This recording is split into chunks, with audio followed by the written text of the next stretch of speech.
로마서 6장 1절부터 9절까지의 말씀 저랑 한 절씩 같이 교독하도록 하겠습니다. 로마서 6장 1절부터 9절까지의 말씀 9절은 합독하겠습니다. 그런즉 우리가 무슨 말을 하리요? 은혜를 더하게 하려고 죄에 거하겠느냐?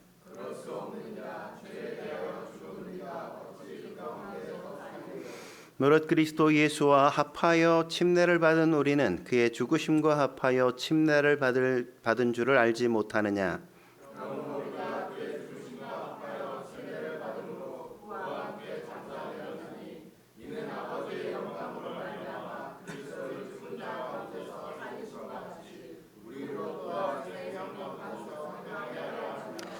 만일 우리가 그의 죽으심과 같은 모양으로 연합한 자가 되었으면 또한 그의 부활과 같은 모양으로 연합한 자도 되리라.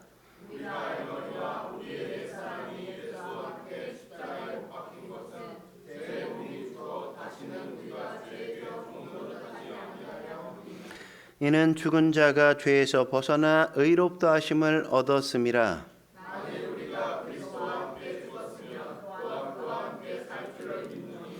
이는 그리스도께서 죽은 자 가운데서 살아나셨음에 다시 죽지 아니하시고 사망이 다시 그를 주장하지 못할 줄을 알미로다. 아멘. 오늘은 부활 승리의 주와 함께한다는 주제로 말씀 나눌까 합니다. 우리가 지난주까지 로마서 5장까지를 함께 배우지 않았습니까? 로마서 1장과 2장엔 구원이 필요한 인간의 실존에 대한 이야기를 다루고 있죠. 그리고 3장에서 5장까지 지난주까지는 구원의 방법에 대한 내용을 우리에게 자세하게 다루어졌죠. 믿음으로 구원받는다 이렇게 한마디로 이야기하지 않습니까? 이신칭의 이렇게 우리가 이야기하죠. 그리고 이제 로마서 6장에 들어와서 오늘 본문부터 이야기하는 건 구원받은 사람의 생활에 대한 이야기를 함께 나누고 있는 겁니다. 우리가 구원받았다면 어떻게 살아야 하는가? 구원받은 사람은 어떻게 인생을 살아가야 하는가? 그게 바로 6장부터 앞으로 다룰 내용이란 말이죠. 구원이 출생이라면 우리 생활은 성장과 성숙이라고 이야기할 수 있는 겁니다.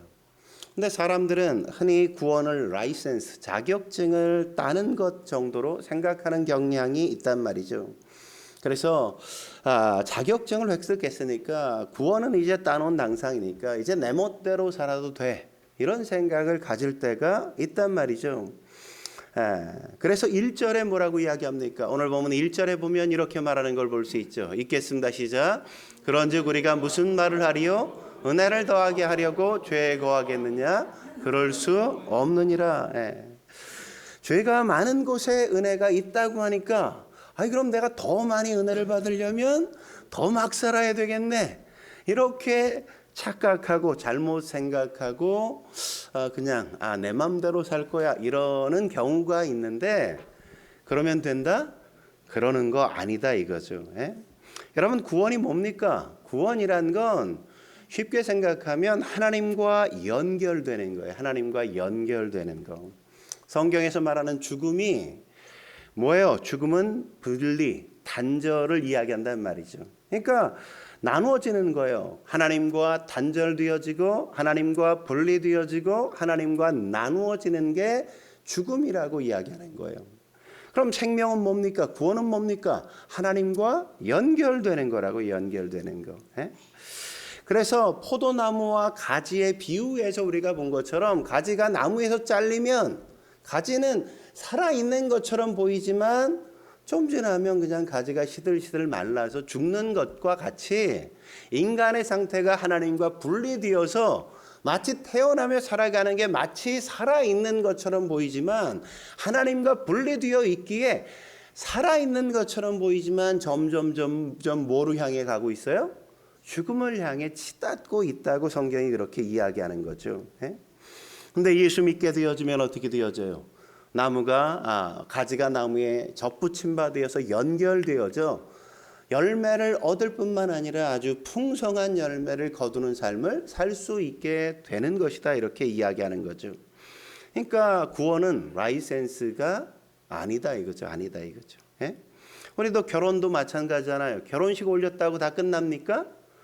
아니 결혼신고 동사무소 가서 결혼신고 이렇게 했다고 모든 게 다 끝나요? 결혼식의 삶이? 아니잖아요. 그럼 뭐예요? 우리가 결혼 생활을 이제 시작하기로 했다는 출발이란 말이죠. 출발. 예?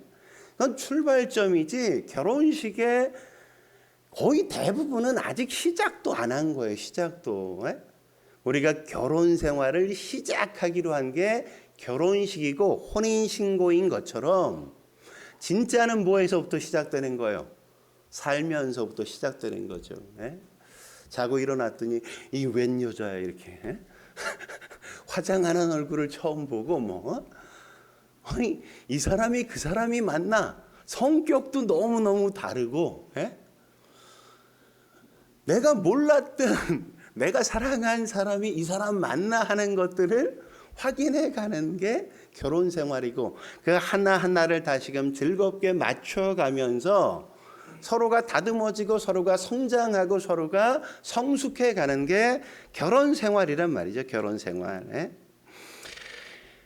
신앙생활도 마찬가지인 겁니다. 구원받았다고 다 끝나는 게 아니라 구원받았으니까 이제 뭘 해야 돼요? 예수님과 합했으니까 이제 함께 동행해야 된다 이거죠. 우리가 예수님과 합했으니까 이제 예수님과 함께 살아가는 것을 시작하는 거라는 겁니다.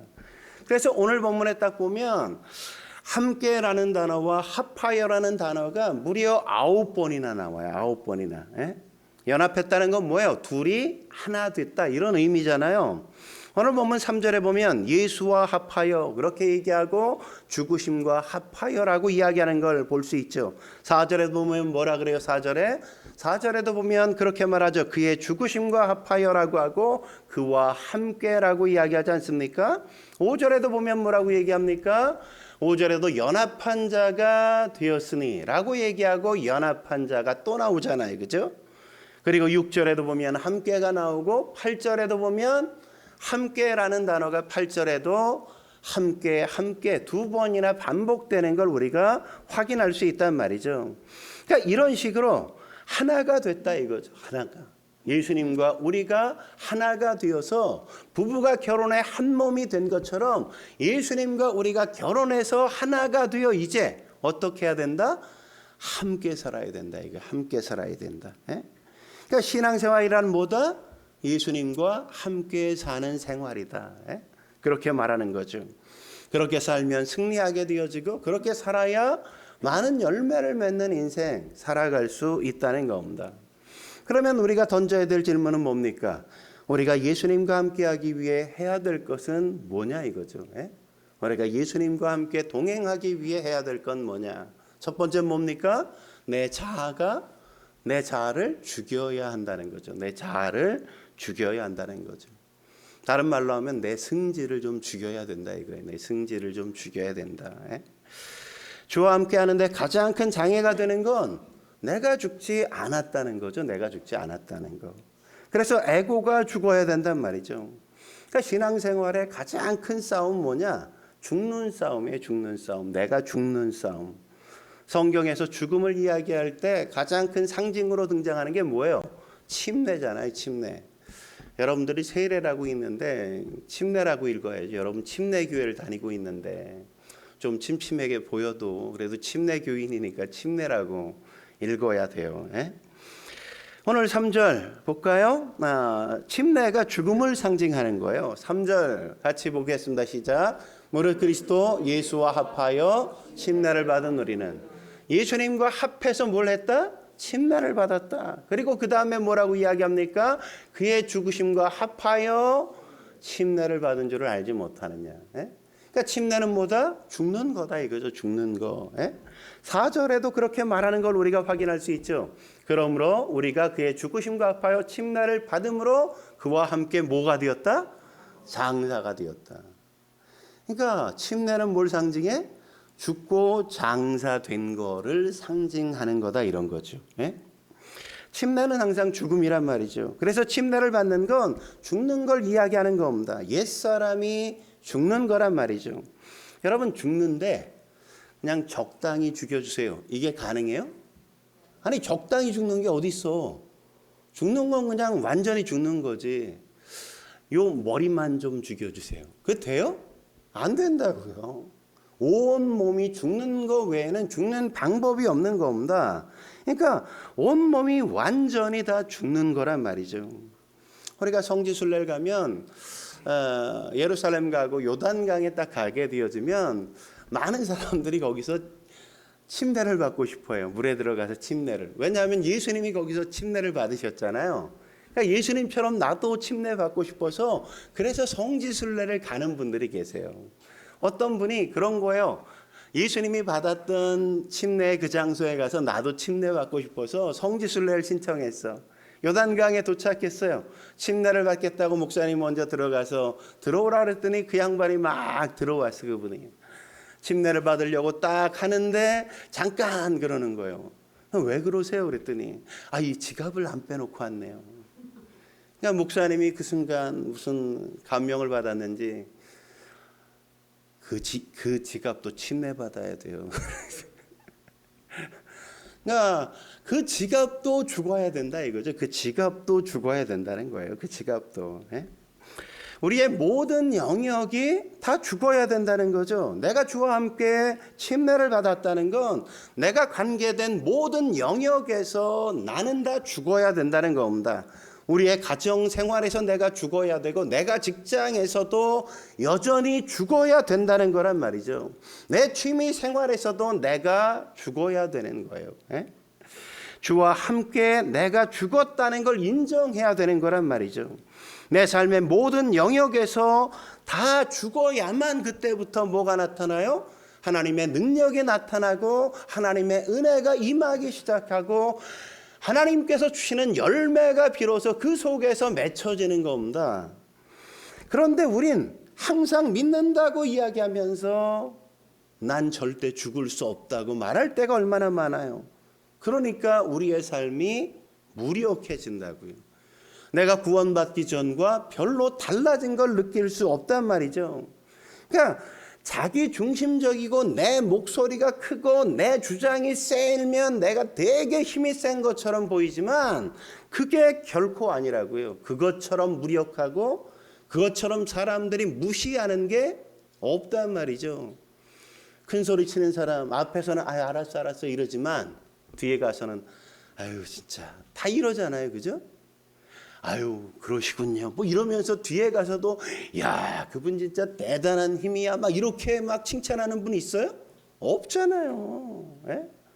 우리도 다 그러면서 다 알면서 왜 자꾸 인도나 네팔 같은 데 가서 봉사하는 여자 봉사 단원이 있었어요. 저도 뭐 인도나 베트남 이런 데 가서 뭐 선교 가가지고 많이 생활해 봤지만 선교 딱 가잖아요. 제일 어려운 게 뭔지 아세요?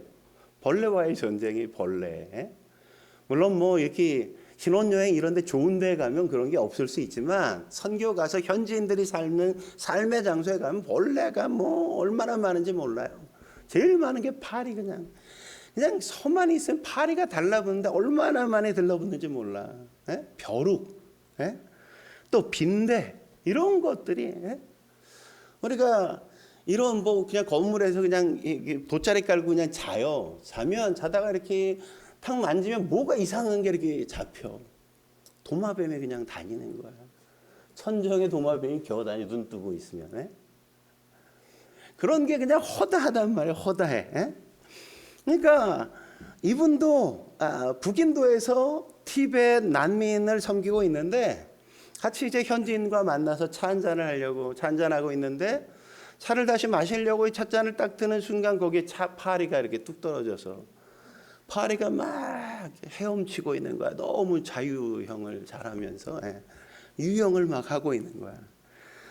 이분도 그냥 그래도 난민을 봉사하기 위해 섬기는 사람이니까 이 정도는 그래도 내가 참을 수 있다 이런 생각을 갖고 그냥 꼭 참으려고 하는데 그래도 거기에 익숙해지지 않으니까 낯설으니까 불편한 게 얼굴에 드러날 거 아니에요. 불편한 표정이 딱 보이니까 현지인이 묻는 거예요. 뭐 왜 그러냐고, 왜 뭐 불편한 게 있냐고. 그러니까 이분이 대답한 게 뭐 파리가 내 찻잔에 들어갔는데 괜찮습니다. 이 정도는 뭐 그럴 수 있는 거죠. 뭐 no problem 이랬대요. 예? 이게 무슨 얘기예요? 예. 이 정도 어려움은 나도 이겨낼 수 있다 이거죠. 이 정도는 나는 감내할 수 있다 이런 거잖아요. 예? 파리가 먹던 찻잔에 빠질 정도, 내가 먹던 찻잔에 빠질 정도는 나는 그래도 이건 견뎌낼 수 있어. 뭐 이런 얘기를 한 거예요. 그래서 no problem 이렇게 얘기한 건데 현재인이 조심스럽게 찻잔을 보더니 이렇게 파리를 건져내는 거예요. 딱 건져내더니 그 양반이 하는 얘기가 그런 거예요. 이제 파리는 아무 문제 없을 겁니다. 조만간 무사히 날아갈 겁니다. 이러는 거예요. 그래서 이분이 충격을 받았대요. 충격을. 예? 자기는 지금까지 나 중심으로 생각한 거야. 내가 되게 불쾌한데 이 정도는 내가 참으면 돼. 그래. 이렇게 봉사로 왔는데 이것도 못 참으면 내가 어떻게 하겠어? 그러니까 내가 참을 거야. 그래서 no problem 이렇게 얘기한 건데 현지인은 파리의 입장에서 생각하는 거예요. 예? 파리가 찻잔에 빠진 게 왜 no problem이냐 이거죠. 예? big problem이잖아요.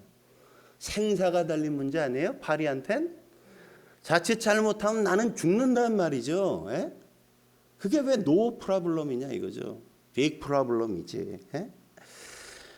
이 자매는 자기 입장에서 모든 걸 생각해 온 거야. 그래서 no problem 이렇게 얘기했는데 상대 입장에서 생각하면 no problem이 아니라 big problem이었던 일들이 너무너무 많았다는 게 생각이 나는 거예요.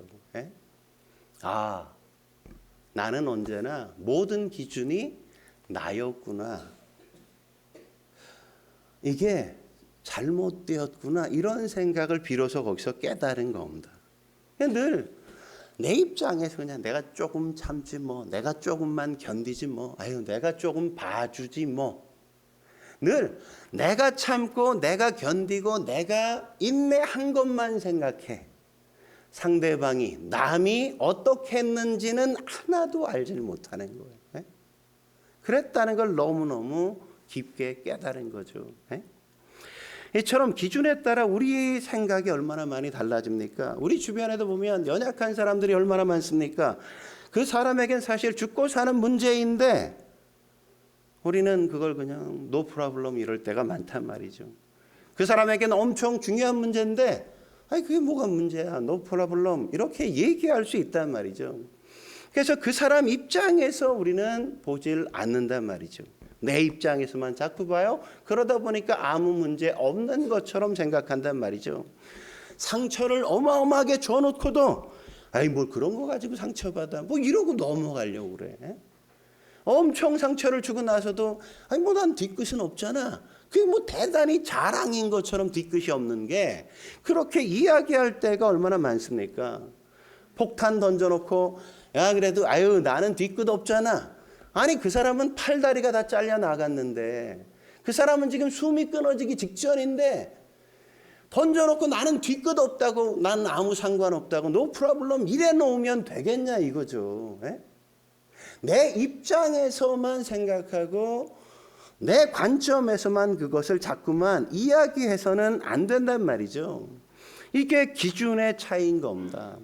그래서 자기 중심적인 사람은 늘 뭐라 그래요?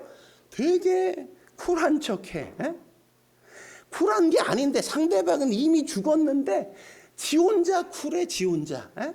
난 아무 문제 없잖아. 난 쿨하잖아. 난 괜찮잖아. 왜 너 혼자 그렇게 난리를 죽이고 그래? 이런단 말이죠. 이런다고. 뭐가 문제인지를 모르는 거죠. 에? 진짜 큰 질병을 걸린 거예요. 병든 거라고 그게. 에? 여러분 주님을 만난다는 건 무슨 뜻이에요? 기준이 바뀐다는 거죠. 기준이. 나 중심에서 타인 중심으로. 나 중심에서 예수님 중심으로 기준을 바꾸는 게 바로 주님을 만났다는 의미 아니겠습니까? 자아가 죽지 않으면 열심히 하면 할수록 더 문제를 많이 양산할 가능성이 크단 말이죠. 나 혼자 좋다고 막 하는데 남들은 다 너무너무 힘들어해. 그런 일 많잖아요. 그죠? 나 혼자. 내가 열심히 내면 낼수록 다른 사람 더 힘들어. 따라오다가 그냥 돌아가시는 분들이 여럿 있단 말이에요. 여러분, 바울도 그러지 않았습니까? 바울이 사울일 때 어떻게 했어요? 열심히 특심했잖아요. 하나님을 열심히 섬긴다고 한 게 예수 믿는 사람들 잡아다가 박해하고 잡아다가 죽이고 막 그랬잖아요. 그랬더니 예수님이 도저히 더 이상 안 되니까 바울에게 다메섹 도상에서 나타나셔서 사도행전 9장 4절에 뭐라고 얘기합니까? 사울아 사울아 네가 어찌하여 나를 박해하냐. 야, 좀 그만둬. 이렇게 얘기하잖아요. 여러분, 사울이 자기가 일부러 그랬어요? 왜 그 열심을 냈어요? 나는 하나님 열심히 섬기겠다고 그 짓 한 거 아니에요? 근데 그게 어떻게 됐어? 예수 믿는 사람을 다 죽이는 게 됐고 예수님을 박해하는 일이 되어버렸단 말이죠. 왜 그런 일이 벌어진 겁니까? 그냥 내 생각대로, 내 기준대로, 내 마음대로 했기 때문에 그런 일이 벌어진 거란 말이죠. 하나님이 뭘 원하시는지를 우리가 알지 못하면, 우리가 펄펄 뛰면 일들이 자꾸만 더 커지고 큰 일이 벌어진단 말이죠. 그래서 우리에게 열심도 중요하고 충성도 중요하지만 우리 자아가 죽는 게 언제나 먼저여야 돼요. 내 생각에는 이런 말이 없어져야 돼요. 그러지 않으면 자기도 왜 문제인지 모르면서 계속 문제만 양산하는 그런 일들이 나타나죠. 여러분, 히스기야 왕 어떤 왕이에요? 뭐 그런 왕도 있어서 그런 표정을 구약에 보면 선한 왕으로 뽑히는 왕 중에 한 명이 히스기야 왕이죠. 히스기야 왕 그러면 우리는 다 선한 왕으로만 기억하고 있는데, 히스기야 왕 그러면 기억나는 게 뭐예요? 기도의 왕인, 이렇게 우리가 기억한단 말이에요. 기도를 많이 했어. 언제 기도했냐? 그 아수르의 군대 18만 5천이 쳐들어왔을 때 기도해서 하나님께서 물리쳐 주셔서 승리를 하기도 하고, 히스기야가 병들어 죽게 되었잖아요. 그때 어떻게 성전에 나가서 그냥 벽을 향해 막 통곡하며 기도했더니 하나님이 불쌍히 여겨서 15년을 더 살도록 하나님께서 허락해 하셔서 그 살았단 말이죠. 이런 좋은 일도 히스기야는 했어. 근데 그는 거기서 그게 전부가 아니었어. 그가 승승장구하면서 노년이 됐을 때 바벨론 사신이 와요. 사신이 오니까 어떻게 하냐? 자기 보물창고 다 열어서 사신에게 모든 것들을 다 보여준 거야. 왜 보여줬어? 나 이만큼 부자야. 나 이런 사람이야. 과시한 거죠. 누가 줬는데? 하나님이 줬는데 마치 내가 벌어서 내가 쌓아놓은 것인 양 교만이 하늘을 찌르는 거란 말이죠. 그러자 하나님이 뭐라 그럽니까? 이사야서 39장 6절에 이렇게 말씀하죠. 같이 읽겠습니다. 시작. 내 집에 있는 모든 소유와 내 조상들이 오늘까지 쌓아둔 것이 모두 바벨론으로 옮긴 바 되고 남은 것이 없으리라. 네가 그렇게 자랑했지, 네가 한 거라고, 네 거라고. 어떻게 되나 두고 봐. 네가 쌓아놓은 거 다 어떻게 돼? 바벨론 창고로 그대로 갈 거야. 여기서 끝났냐? 그렇지 않아. 그 다음 절 넘어가면 이렇게 얘기해요. 7절 읽겠습니다. 시작. 또 내게서 태어날 자손 중에서 몇이 사로잡혀 바벨론 왕궁의 환관이 되리라. 환관이 뭡니까? 넷이에요. 넷이. 그러니까 바벨론에 가서 내 후손들, 그 중에 몇 명은 넷이가 돼서 바벨론 왕을 섬기게 될 거야. 왜 이 문제가 일어났어요? 히스기야가 지가 이룬 줄 알고 자아가 안 죽었어. 자기 중심적이었다. 자기가 안 깨지니까 어떻게 자랑질하고 교만해지다 보니까 이런 일들이 벌어진 거 아닙니까? 하나님이 이렇게 말씀하셨으면 어떻게 해야 돼? 히스기야가 아이고 하나님, 제가 잘못했습니다. 제가 교만했습니다. 주님 용서해 주옵소서 이래야 되는데 그렇지 않았어요. 하나님께서 이렇게 말씀하셨음에도 불구하고 뭐라고 얘기합니까? 8절에 이렇게 얘기해요. 당신이 이른 바 뭐예요? 여호와의 말씀이 좋소이다 하고. 아니 다 빼앗기고 후손도 다 끌려가 가지고 내시가 된다는데 좋아요 이러고 있어. 좋아요. 이게 사람이야 사람이야? 에? 왜 이렇게 한지 아십니까? 그 다음 절에 이렇게 말씀하시기 때문이죠. 읽겠습니다. 시작. 또 이르되 내 생전에는 평안과 견고함이 있으리로다.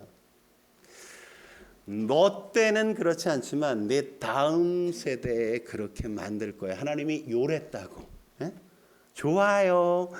나는 아무 문제 없어요. 저는 견고해요. 저는 평안해요. 나는 뭐 편안하게 살다 가면 되지. 뭐 내가 죽고 나서 그 문제야 뭐 나랑 뭔 상관이야. 난 아무 문제 없는데. 나만 괜찮으면 상관없어. 니네들은 니네가 알아서 해야지. No problem. 히스기야는 나라 입장에서 보면 매국노죠. 그죠? 나라가 망한다는데 자손이 다 망한다는데 아무 문제 없어. 이게 말이 되는 겁니까? 에?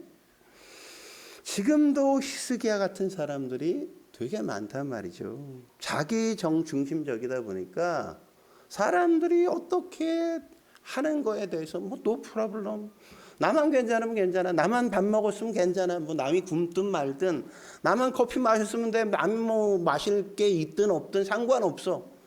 나만 뭐 쉬면 괜찮아. 남이 뭐 노동을 하든 말든. 나는 no problem. 난 아무 문제 없어. 상관없어. 다 포로로 끌려가는데 나라는 망하는데 나만 아니면 상관없어. 에? 자기 중심적인 거죠. 예수님을 만나서 이 자기 중심성이 깨져야만 된단 말이죠. 깨져야. 요즘 분노 조절 장애자들이 되게 많잖아요. 요새 화나 있는 사람 되게 많잖아요. 뭐 웃는 사람을 별로 못 보겠어. 다들 얼굴이 그냥 굳어 있고 뭐 투끈들이면 괜히 막 버럭버럭 할 것 같아. 화가 나면 막 소리 지르잖아요. 이유가 뭡니까? 자기 중심적이기 때문에 그래요. 교만하기 때문에 그런다고요. 우리 병환 형제가 저기 있는데 병환 형제 군대에서 이등병이 화내는 거 봤어? 소리 지르는 거 봤어? 아니 이등병이 어떻게 소리를 질러? 감히 병장쯤 돼야 뭐 소리도 한번 질러보는 거지 어디 이등병이 소리를 질러요? 에? 밑바닥에 있는 사람이 소리 지르는 거 봤어요? 소리 못 지르잖아. 에? 소리 지른다는 건 뭐예요?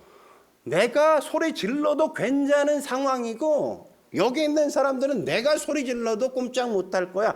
이런 생각을 갖고 있는 교만함이 있기 때문에 소리 지르는 거잖아요. 에? 소리 지른다는 건 마음에 여유가 생겼다는 것이고 사람들과의 관계에서 나는 저 사람에게 이렇게 해도 괜찮다고 여기기 때문에 소리를 지르는 거란 말이죠. 근데 상대가 내 앞에 바로 있어. 여기 표집사가 있고 우리 박집사가 있는데 내가 여기서 막 고래고래 소리를 질러. 이유가 뭐예요? 왜 소리를 지를까요? 가까이 있는데 옆에 있는데 왜 소리 질러?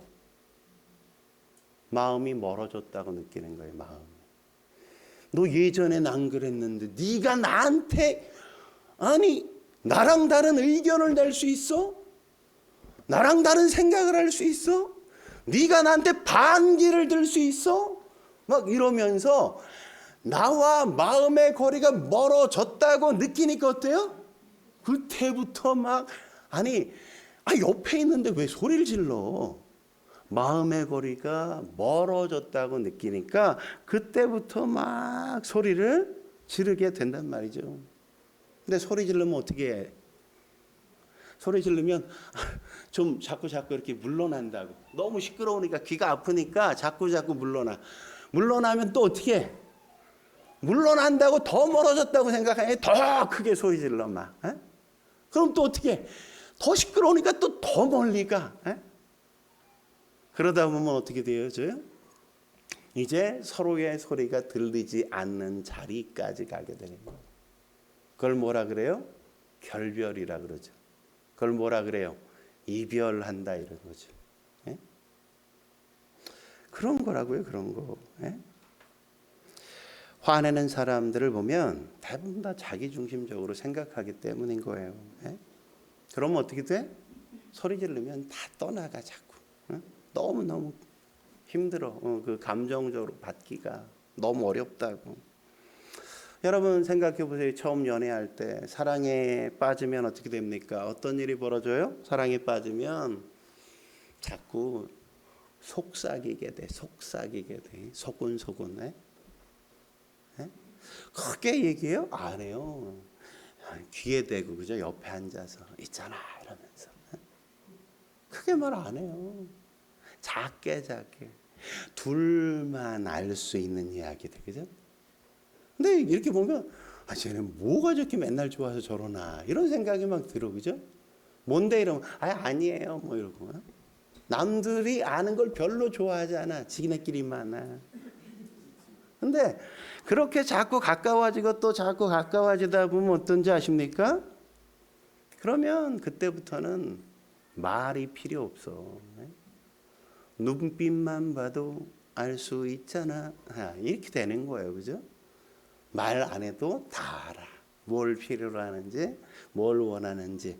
눈빛만 봐도 다 아는 거란 말이죠. 그럼 뭐예요? 사랑이 깊어졌다는 거죠. 가깝게 느끼는 거예요. 가까우니까 소곤소곤 얘기하는 거지. 말 안 해도 가슴으로 이야기가 된다고 느끼는 겁니다.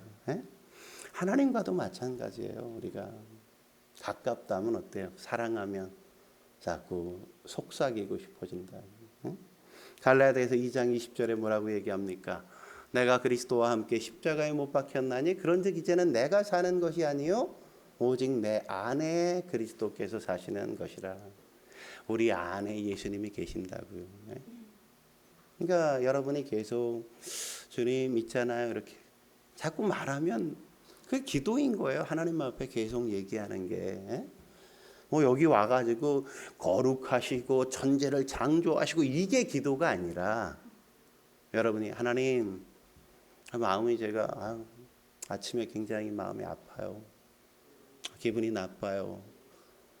누가 이렇대요. 이런 이야기를 하면서 그분과 이야기 나누는 게 기도란 말이죠. 우리가 죽어야 성장해요. 우리가 죽어야 성숙해지는 겁니다. 저와 여러분들이 그렇게 성숙해지는 주의 사람들 되어지길 주의 이름으로 축원합니다.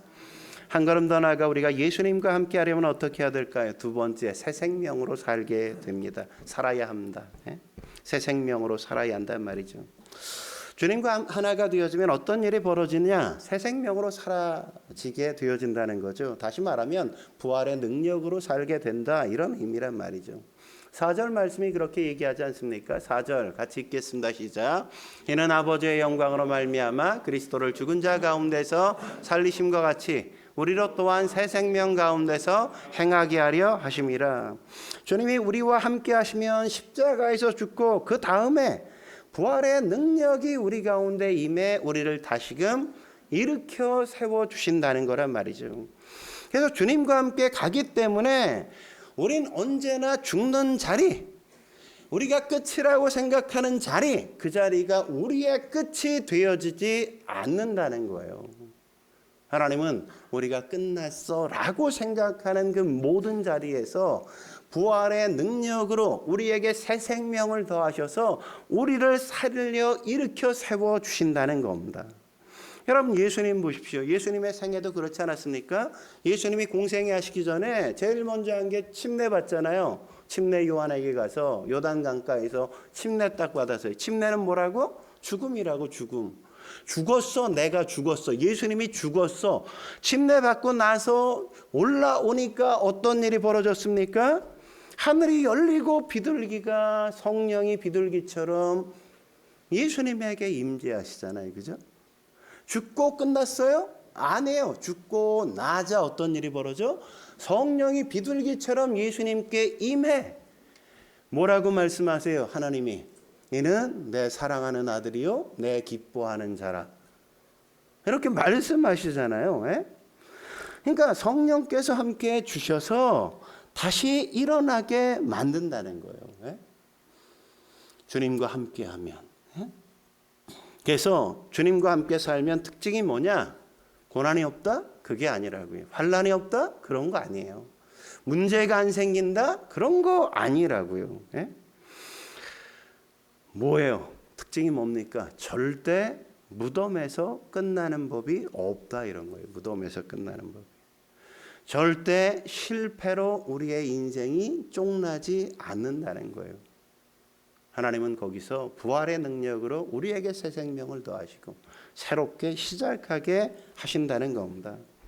여러분에게 살다 보면 두려움도 있고 불안도 있고 절망이 찾아올 때도 있잖아요. 그런데 그때마다 주님께서 함께 하시면 그 무덤과 같은 곳에서 우리를 다시금 일으켜 주신단 말이죠. 왜 그렇습니까? 주님은 무덤을 깨고 부활하셨잖아요. 주님은 새 생명을 더하시는 분이시잖아요. 사망 권세를 무너뜨리신 분이시잖아요. 그렇기 때문에 당신의 자녀가 무덤 같은 곳에 있을 때마다 그를 다시금 붙들어 일으켜 세워주신단 말이죠. D.C. 웰슨이란 분이 당신의 날개로 나르리라는 책에 보면 거기 마리 버기스라는 인도 의사분이 나와요. 여자 의사분인데 이분이 굉장히 믿음이 좋았던 것 같아요. 이분은 원래 되게 인도 부잣집에서 태어났어요. 인도 부자 여러분 잘 모르죠? 우리나라랑 상상할 수 없어. 제가 인도 부자가 이렇게 초대해가지고 갔더니 집이 아파트 단지 이렇게 네모나게 짓는데 한 6, 7층짜리 아파트 그런 디귿자로 네모난 미음자로 지은 게 다 자기 집이야. 어? 방이 몇 개인지 한 100여 개가 되는 것 같아. 방이. 예? 그 정도 돼야 인도에서는 부자 이런 소리를 듣는 거지. 우리나라 부자는 부자도 아니야. 예? 예. 근데 그 부잣집에 태어났어요. 근데 어느 날 사고를 당해서 얼굴에 상처도 입게 되어지고 깨어나서 보니까 두 다리가 잘려나간 거예요. 왜? 다리가 없어. 예? 얼마나 마음이 무너졌겠어요. 예? 인생 끝났다고 생각되어지지 않습니까? 난 끝났어. 난 이제 소망 없어. 나는 더 이상 살 의미가 없어. 모든 꿈이 다 사라지고 좌절과 절망 속에 빠졌어요. 그때 예수님을 그가 만나게 되어졌어요. 예수님 만나서 그러니까 뭐 기도했겠어요? 하나님 내가 두 다리 없이 잘 살 수 있게 주옵소서. 내게 힘을 주옵소서. 뭐 그렇게 기도하지 않았겠습니까? 근데 그분이 뭐라고 고백하는지 아세요? 이렇게 얘기해요. 나는 하나님께 두 다리를 달라고 구했더니 하나님께서는 내게 날개를 달아주셨다. 이렇게. 예?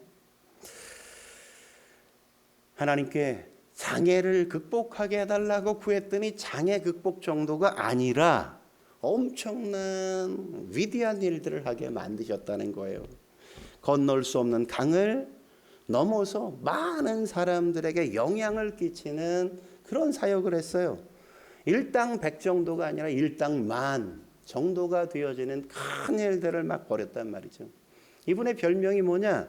인도 나병 환자의 어머니예요. 인도 나병 환자의 어머니. 예? 나병 환자만 아니라 많은 사람들에게 희망을 주고 많은 사람의 인생을 세워주는 인생을 그가 살았던 겁니다. 그는 두 다리를 구했는데 이 장애를 극복할 수 있게 해달라고 구했는데 하나님은 장애 극복이 아니라 날개를 달아서 그의 인생을 놀랍게 변화시켜 주셨단 말이죠. 예수님을 만나면 이런 부활의 능력을 경험하게 되는 겁니다. 저는 이렇게 생각해요. 우리들도 넘어지고 어렵고 불안하고 두려운 게 있잖아요. 우리가 인간적으로 다가가서 할 수 있는 게 뭡니까? 어려움 당한 사람들, 힘든 사람들에게 다가가서 할 수 있는 게 뭐예요? 위로해주고, 격려해주고, 그런 게 우리가 할 수 있는 전부 아닙니까? 근데 언제까지 우리가 그거 할 거냐 이거죠. 언제까지? 그에게 예수를 믿으라고 해서 그 예수님을 믿으면 부활의 능력이 그에게 임해서 그가 더 이상 좌절하지 않고 절망하지 않고 불안해하지 않고 두려워하지 않고 그가 얼마나 당당하고 위대한 인생을 도전하며 살 수 있습니까? 근데 우리는 늘 겨우 한다는 게 가가지고 괜찮아 위로나 해주려고 격려만 해주려고 그러고. 예? 그게 아니라 그 이상을 우리가 알 수 있단 말이죠. 우리가. 예? 끝이라는 모든 곳에 우리는 부활을 선포할 수 있어야만 하는 겁니다. 그래야 예수님과 함께 그의 인생이 일어나게 되어지죠. 우리가 신앙이 있는지 없는지는 외로움을 느끼는 걸 보면 알 수 있어요. 저도 뭐 신앙이 좀 떨어지면 외로움이 막 찾아오거든요. 언제 외로움이 찾아오냐? 외로움이 왜 찾아오냐? 믿음이 깨졌기 때문에 그런 거죠. 믿음이 약해졌기 때문에 그런 거예요. 예수님이 뭐라고 말씀하셨어요? 내가 세상 끝날까지 너희와 항상 함께 있으리라 말씀하셨잖아요. 나 혼자요? 아니야. 예수님이 함께 한다 그랬잖아요. 예수님이 요한복음 16장 13절에 뭐라 그랬습니까? 진리의 성령이 오시면 뭐라고요? 내가 인도하겠다. 그러니까 우리가 가는 걸음은 나 혼자 가는 게 아니라 뭐예요? 주님 성령께서 우리의 걸음을 인도하신다니까. 약속하셨잖아요. 여러분 히브리서 12장 1절에 뭐라고 얘기합니까? 우리에게 구름같이 둘러싼 허다한 증인들이 있다고 얘기하잖아요. 먼저 간 믿음의 선배들이 저 천국에서 우리를 지켜보면서 우리에게 환호성을 치고 우리를 응원하고 박수를 치면서 막 격려한다고요. 내가 골방에 있어도 내가 어려움 가운데 혼자 그냥 죽치고 고개 푹 숙이고 있어도 그 순간 우리가 귀를 열고 하늘을 쳐다보면 수많은 믿음의 선배들이 괜찮아 우리가 함께하고 있어 주님께서 너와 함께할 거야 너 혼자가 아니야 좌절할 이유가 없어 그렇게 선포하고 있다고요. 힘내 너는 혼자가 아니잖아 내 안에 부활의 능력이 있잖아 그렇게 격려한다니까요. 예? 왜 우리가 좌절합니까? 왜 우리가 포기합니까? 왜 우리가 내려놓고 있어요? 우리가 하늘을 바라보지 않으니까 예수님 바라보지 않으니까. 네? 부활은 뭡니까? 부활이란 사람들이 끝이라고 말한 그곳에서 다시 시작하는 거예요. 네? 우리말에도 좋은 말 있잖아요. 끄트머리. 네? 끄트머리. 끄트머리가 뭐예요? 끝이 머리라고 끝이 머리라고 끝이. 예? 네? 우리 애들이 꼴찌하잖아요. 애들이 뭐라 그래요? 와가지고 엄마 나 1등 했어. 그래? 아, 뒤에서 1등 했어. 예? 응? 어이, 걘 대단한 애야. 예? 우리는 끝이라고 다 끝났다고 이젠 아무것도 할 수 없다고 말하는 그 자리가 뭐예요? 시작이라고 시작 다시. 예? 부활이란 그거예요. 예? 승리의 주님이 우리와 함께 하세요. 그렇다면 좌절하지 않습니다. 절망하지 않습니다. 끝은 없습니다. 우리는 시작하면 되는 겁니다. 그렇게 위대한 인생 살아가실 수 있는 저와 여러분 되시길 주의 이름으로 축원합니다. 기도하시겠습니다. 거룩하신 하나님 아버지 오늘도 주님 앞에 나와 이 부활의 아침에 주님을 찬양하고 예배하게 하시니 감사합니다. 모든 사람들은 예수님을 십자가에 못 박고 예수님이 운명하시는 걸 보며 이젠 다 끝났어 라고 좌절하고 절망하고 예수님을 따르던 제자들 역시 각기 다 흩어져서 자기 목숨 하나 부지하기 위해 그렇게 숨었는데 주님은 다시금 3일 만에 부활하셔서 끝이 아니라고 다시 시작하는 거라고 부활이 능력이라고 주께서 말씀하십니다. 오늘 그 부활의 영광을 체험하게 해 주옵소서.